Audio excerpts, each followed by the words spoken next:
Chapter 17 of the Coming of Men into the West. Okay, so this chapter throws a lot of names at you really fast. It also mentions some important characters and events that will happen in future chapters in much more detail. So, let's take a look at what's going on here and try to make sense of it all. You can do it. First things first, important terminology. Men is the same as humankind. Using the word men is the more Germanic, old-timey way to refer to humans. But this chapter is not about all men. It's only focusing in on the men who make it over the Blue Mountains from the east and enter Beleriand. These people who come into Beleriand and make friends with the Eldar are called Edain, the three kindreds of elf friends, and they have a pivotal role to play in the early wars against Morgoth. Now, let's just look at the three kindreds of the Edain up front so we can get the names all straight right off the bat. First, we have the House of Beor. They're generally dark-haired and gray-eyed. They're not super tall, but rather stout and strong, and they are the most like the Noldor, for they love knowledge and they're swift in understanding. Second, we have the Haladin. They're the shortest in stature, and they generally prefer solitude and don't care that much about learning lore, instead preferring to just be left alone. Third, we have the House of Marach, and they are the tallest of the three houses, with most of them having blonde hair and blue eyes. I guess you could say they kind of look like Vikings. And they're also the most warlike and the strongest of the Edain. Alright, so, when the chapter begins, it's been 300 years already since the Noldor first arrived in Beleriand, and we are in the Long Peace now during the Siege of Angband. But just because it's the Long Peace doesn't mean Morgoth's servants aren't doing evil things throughout Middle-earth. They're terrorizing men in the east so much that some of those men come over the Blue Mountains hoping to find peace and solace in the western lands. And remember, men have this unspoken attraction to the light of the west because that's where they saw the sunrise when they awoke.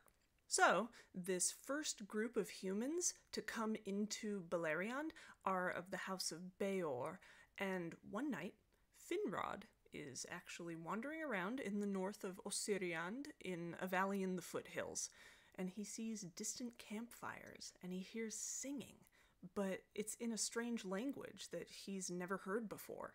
And when he gets closer, he sees people, and he's never seen them before, so once they fall asleep, he walks into the center of the camp, and he takes up one of their harps and begins to sing. And then the people wake up, and they're totally entranced. This is the first light elf that they've ever seen. Like, this is the first elf who's not one of the Avari. So, you know, they're pretty amazed by that. And the light elves, I mean, they're a whole other category of amazing, right? So the people are entranced by the wisdom and the light in Finrod's face. So Finrod winds up just kind of hanging out and living with them for quite a while. And he teaches them a lot of knowledge and lore. And it's because of this that the House of Beor is forever after loyal to the House of Finarfin. So Finrod learns their language pretty quickly, and he's able to talk to Beor. And when he asks him about the origins of men, Beor really has no idea, because obviously he wasn't around for the awakening of men like the elves were. There are some elves walking around who woke up at Kuivinen. It's in their living memory. But it is said that Morgoth and his servants were the first ones to find out about the awakening of men, and they went into the east to corrupt them and set fear and darkness in their hearts. Because Morgoth fears men and their possible alliance with the elves, so that's why his purpose now is to set division between the two races. However, in the future, he will only wind up being partially successful. So Beor informs Finrod that the other two houses of men are just on the other side of the mountains. They're almost ready to enter Beleriand.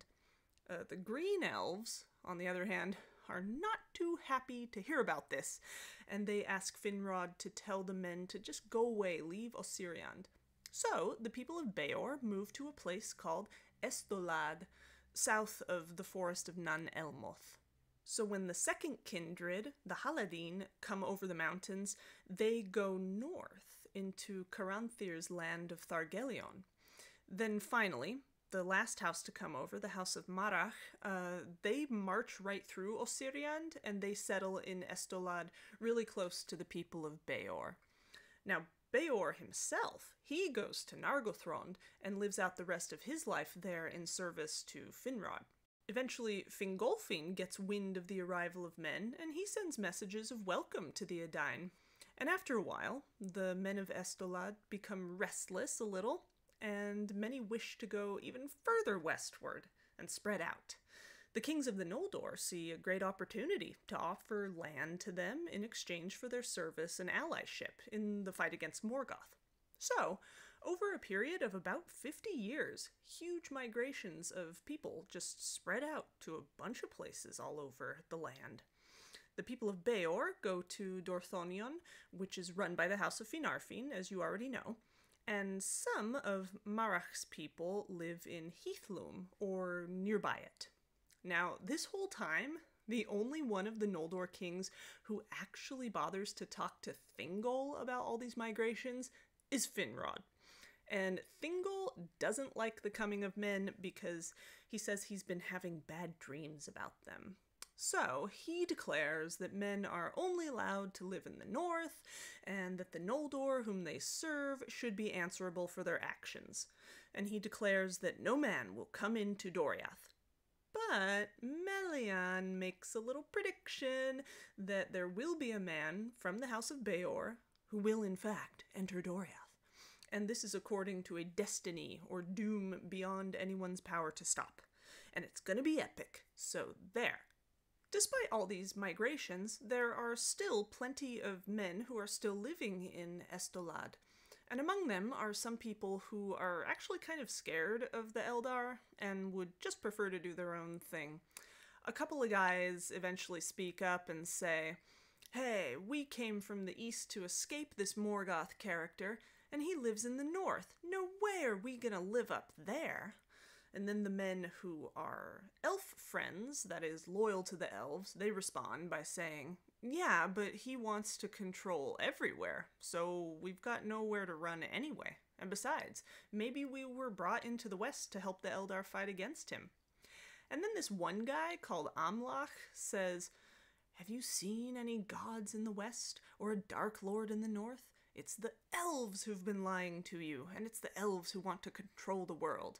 Let the orcs take over the elves' realms, and we can have our own realms. There's enough room if only those pesky elves would let us be." And this really freaks everyone out, and a shadow of fear falls on them. But then, it turns out, Amlach, the real Amlach, shows up out of nowhere, and when people ask him about what he just said, he goes, I didn't say any of that. I wasn't even here during the discussion." And the elf friends, they're like, see? See, at least we have proof there's a Dark Lord. That was totally one of his spies impersonating Amlach and spreading lies. Wow, so that's really ghoulish and creepy. Morgoth is definitely working overtime to try to sow strife between men and elves. So, a big group of people leave Estolad and go south to be forgotten by history. And Amlach is like, okay, now Morgoth is my personal enemy because he impersonated me. So Amlach goes north and enters into the service of Maedhros, and another group of people just leave Beleriand altogether and go back east over the mountains. And during this whole time, the Haladin are living happily over in Thargelion, but not if Morgoth has anything to say about it. So he sends out an orc raid, and the Haladins suffer many losses from this little battle, including a guy called Haldad and his son. But Haldad's daughter turns out to be quite a fearless leader and warrior. Her name is Haleth, and she gathers the people around as their leader, kind of consolidating them. But the people are being besieged by the orcs, and just as things are starting to look hopeless, Caranthir and his host show up and kill all the orcs. And after this, Caranthir is pretty impressed by the bravery of these men. So he offers Haleth lands in his territory and the protection of the elves. But Haleth, she's a proud person, she's unwilling to be ruled, and so are most of her people. So she thanks him, but refuses his offer, explaining that her people will now go further west. So all of the Haladin who are still alive migrate to Estolad and live there for a bit. And ever since then, the Haladin are now known as the people of Haleth because she became their chief. A little while later, she actually decides to move her people even further west, so they brave the path along the haunted valley, despite suffering losses and hardship. Like, that place is no joke to travel across. And once they get past that, some of them kind of split off and go to live south, close to Nargothrond, while others follow Haleth to the forest of Brethil. Now, this forest is technically a part of Thingol's realm, even though it is not inside the girdle of Melian. And Thingol, being, he's kind of prickly about these people running around, he would not have allowed them to live there in that forest, except good old Finrod, friend of literally everyone, speaks up on their behalf. The only condition, so they're allowed to live there, but the only condition is that they guard the crossings of Theglin against all enemies of the Eldar, and prevent orcs from entering into the forest. So there you go. The Edain are now scattered all over Beleriand. Some are settled, some are just wandering nomads, and they all learn Sindarin, and they like being friends with the elves. However, they do eventually get their own areas to settle in, and their own lords and chieftains to rule them, so it's not so chaotic with elves and men living near and around each other. But it seems to be a pretty good setup, and many young men of the Edain go off and enter the service of the Noldorin kings. Then a guy called Hador of the House of Marach eventually goes into the service of Fingolfin. And Fingolfin likes him so much that he actually gives him Dorlomin. So Hador gathers most of the House of Marach into Dorlomin, and he becomes the mightiest of the chieftains of all the Edain. So from now on, the people of the House of Marach are known as the House of Hador. And his people speak Sindarin in everyday life, but they never forget their own Mannish language either. Now, here you see the word Numenor. You're going to read a whole lot about that place later on, so don't worry too much about it now. Just remember that the language of Numenor, it comes from this old Mannish language that the House of Hador manages to preserve. And the fourth to last paragraph, oh boy, it really throws a lot of important names at you. But you don't have to remember them all right this second. You're going to see important names like Húrin, Huor, Túrin, Tuor, Morwen, Rian, Beren, Luthien, Ælfwine, Eärendil. All these people will be key players in coming chapters, but I will always indicate which of the three houses of the Edain they come from. All of the Edain become the greatest of all humans in wisdom and skill, because they learn a lot from the Eldar, and they've looked upon those elf faces that actually beheld the light of the two trees, so the grace and wonderment kind of rubs off on them. And after the coming of the Edain to Beleriand, they begin to live a little longer than men who never came to Beleriand. In fact, old Beor, remember him? He dies at the age of 93.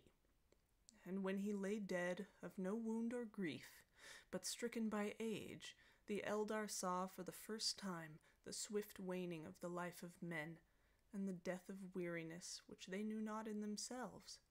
And they grieved greatly for the loss of their friends. But Beor at the last had relinquished his life willingly, and passed in peace, and the Eldar wondered much at the strange fate of men.